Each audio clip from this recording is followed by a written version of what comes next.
केंद्रामधलं राज्यामधलं सरकार आपण बघतोय, खऱ्या अर्थाने शेतकरी बांधवांना खऱ्या देशोधडीला लावण्याचं काम जर कोणी केलं असेल तर या केंद्र सरकारने केलेलं आहे, या राज्य सरकारने केलेलं आहे।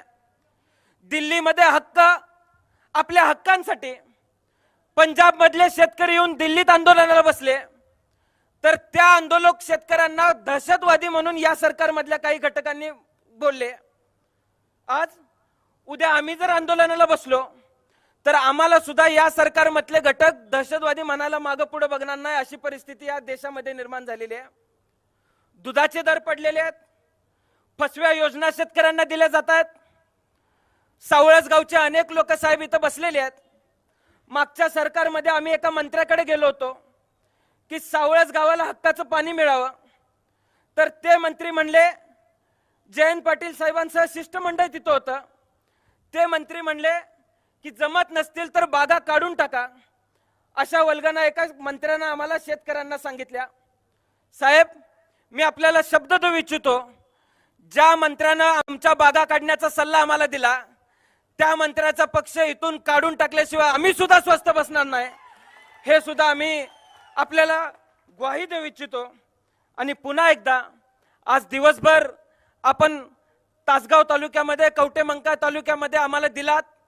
अगदी आम्ही सुद्धा आपला दौरा लावताना एक काळजी घेण्याचा प्रयत्न केला की आपण आपली दगदग होणार नाही, पण गावागावामध्ये लोक आपल्याला थांबवत होते, गावागावामध्ये लोक आपल्यावरती प्रेम व्यक्त करत होते। आपण अजिबात थकला नाही। आबांवरचं प्रेम साहेब आपण दाखवून दिलं आणि मला निश्चितपणाने विश्वास आहे की आबा असताना ज्या पद्धतीने या मतदारसंघावरती तुमचं लक्ष होतं तेच येणाऱ्या काळात सुद्धा राहील, एवढीच इच्छा मी आज या शेतकरी मेळाव्यामध्ये व्यक्त करतो। आणि पुन्हा एकदा अत्यंत कमी वेळामध्ये आपण सर्वजण इथे उपस्थित राहिलात त्याबद्दल मी मनापासून आपल्या सर्वांचा आभार मानतो। साहेब, मी आपल्याला सांगू इच्छितो की विधानसभेचं वारं या शहरामध्ये, या मतदारसंघामध्ये फिरवलं जातंय, फिरलं जातंय। मी अनेक लोकांशी चर्चा करतो, या मतदारसंघामध्ये फिरतोय। या मतदारसंघातल्या लोकांचा प्रतिसाद बघितल्यानंतर मी आपल्याला सांगू इच्छितो की कुणीही यावं, पैलवान छोटा असेल किंवा मोठा असेल त्याचा फरक पडत नाही।